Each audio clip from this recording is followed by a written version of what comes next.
few days ago by Ryan McGee, who does a great job working for ESPN, Marty McGee on SEC Network. He wrote an article ranking college football's all-time biggest supervillains. I'm just going to go through the list of guys that he has. So I'll read the list 10 to 1, and then I'll give you my thoughts. At 10, he has Caleb Williams. Number 9, he has Deion Sanders, both as a player and as a coach. At number 8, Tim Tebow. Number 7 is just ESPN as a company. Number 6, Notre Dame. Number 5, the 1990 Miami Hurricanes team. Number 4, Brian Bosworth, a.k.a. the Boz, former linebacker at Oklahoma. Number 3, Johnny Football, Johnny Manziel. Number 2, Lane Kiffin. And number 1, Steve Spurrier. My thoughts. I thought, again, Ryan McGee's great. I thought this was a pretty good list by him. I was surprised that Caleb Williams was at number 10. I know that, he was either you loved him or you hated him while he was a member of USC's football team. But I was just kind of surprised. I didn't think he was that hated to be included in the top 10 supervillains in college football all time. Deion Sanders at number 9. Deion had to be in there because Deion Sanders is a very polarizing figure in college football. As a player at Florida State, talked a lot of trash. So, yeah, he was going to be in there. And then as a coach at Colorado, just the way that he arrived in Boulder rubbed a lot of people the wrong way. I think having a figure like that is great for the sport because it has people talking about Colorado. It has people talking about college football, regardless of how you feel about Deion Sanders. Definitely needed to be included in this list.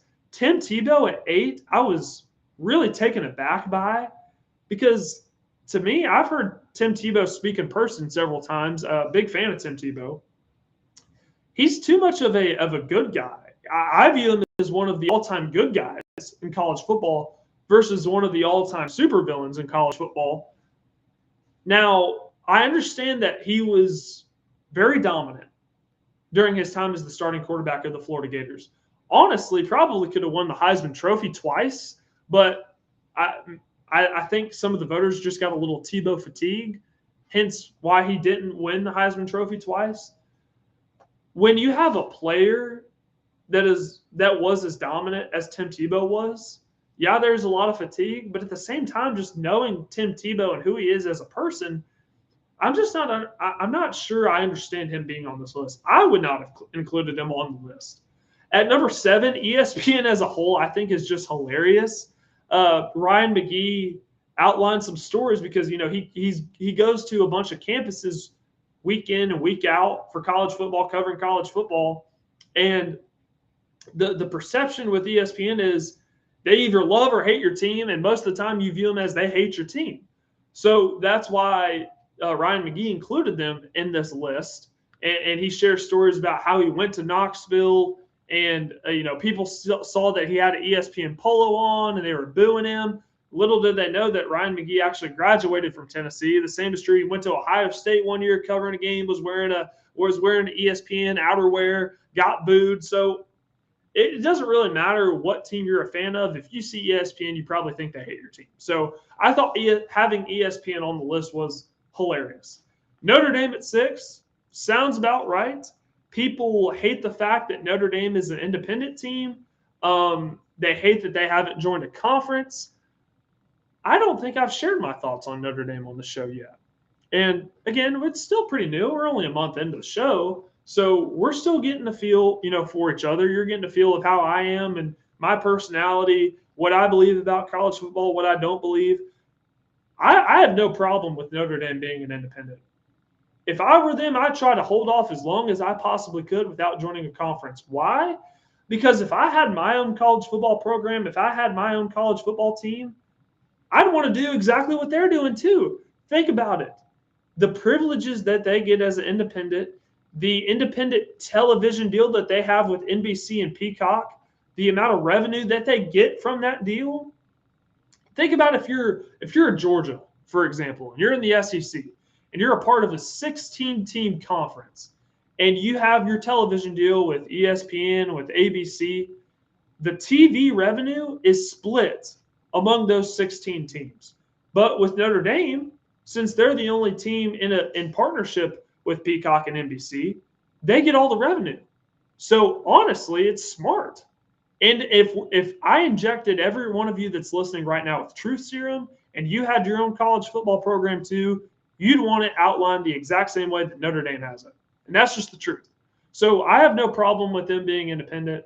Again, if I were them, I try to hold off as long as possible without having to join a conference. But that rubs, if you're not a fan of Notre Dame, that rubs people the wrong way. The fact that they are, and the fact that they're not in the conference, and the fact that they have this provision in the college football playoff where if they're within the top 12, they get included in the college football playoff. There aren't special provisions for other teams. So, yeah, that rubs people the wrong way. Having Notre Dame in there, I'd say is fair. The 1990 Miami Hurricanes team, yep, that checks out. You had to have a Miami team in there somehow, right? Basically, this 1990 Miami Hurricanes team thought that they had a right to play for the national championship game that year. They are the reason that the NCAA ever instituted a 15-yard penalty for excessive celebration. I believe that in 1990, Miami played Texas, and they set a record in that bowl game for they played Texas in the Cotton Bowl. They set a record 15 penalties for 202 yards, the most flags for unsportsmanlike conduct. Basically, why today we see 15-yard penalties for excessive celebration because of that Miami team. So, yeah, having them in there makes sense. Brian Bosworth, linebacker at Oklahoma. Most people my age know Brian Bosworth as the sheriff of Fansville, but little do people know, at least people my age, that he was just a dominant linebacker back in the day for Oklahoma. Had the mohawk, right? Wore a do-rag, wore shirts with lettering on it. He was an outlaw back in the day. So having Brian Bosworth, yeah, that checks out. I have no problem with that. Johnny Manziel, I don't really have to say anymore, right? Johnny Manziel. Lane Kiffin at number 2, really bad at breakups. The way it went down at Tennessee, the way it went down at USC, just this past offseason, the way it went down with Ole Miss, leaving the team before their playoff run. I honestly thought Lane Kiffin would have been 1. But at number 1 is Steve Spurrier, coach of the Florida Gators, coached the South Carolina Gamecocks, played college football at Florida. I actually don't hate it that Steve Spurrier is at 1 because I remember the amount of trash that he talked, specifically when he was the head coach of South Carolina, the amount of trash that he talked. Tennessee fans will remember this. When Florida was playing Tennessee, you can't spell citrus without UT. That rubbed a lot of Tennessee fans the wrong way because the Citrus Bowl was basically known as the third place game. Tennessee fans hate Steve Spurrier, by the way. So, yeah, that checks out too. But if I were to have done this list, how is the NCAA not included in there? The NCAA was actually on the way Ryan McGee put it, the dishonorable mention list. I would have the NCAA probably in the top 5. This is the example that I always like to give. One of my favorite movies of all time is The Blind Side. Do you remember when Michael Oher in that movie was getting interrogated by the NCAA? And just you as a viewer on pins and needles, I know I was just on the edge of my seat wondering how this is going to go down. Used to be back in the day, if the NCAA came knocking on your door, that was the equivalent of the feds knocking on your door. And now you look at what the NCAA does. They're begging Congress to come in and pass some legislation that guarantees the right that the NCAA can enforce their own rules again.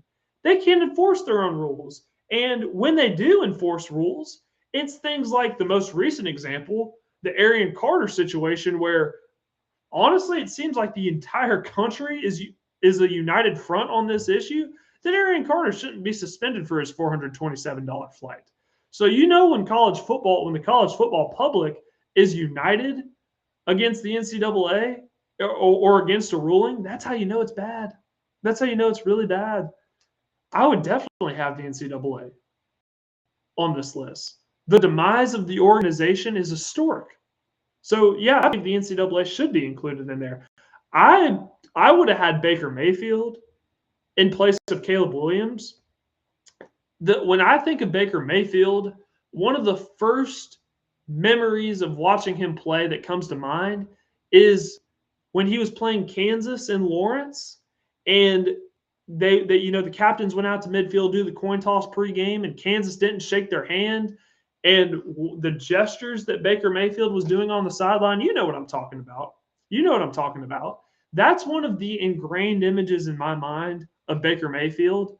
I would have had him in place of Caleb Williams on this list. I felt like Caleb Williams was more hated by, if you weren't a fan of Oklahoma, than Caleb Williams was hated.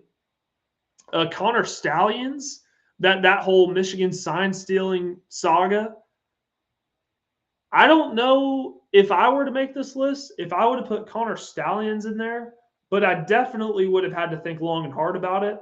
I saw that the other day that Connor Stallions was on Twitter going after Ryan Day for a speeding ticket that he got a while back. And I saw Michigan man Taylor Lewan had to come in and stop it and say, hey, I don't know if this is a road I want to go down if I were you, because given, how the last few years have been for Connor Stallions, I don't know if that's a road I'd go down either. Diego Pavia at Vanderbilt, finishing as the runner-up for the Heisman Trophy last year.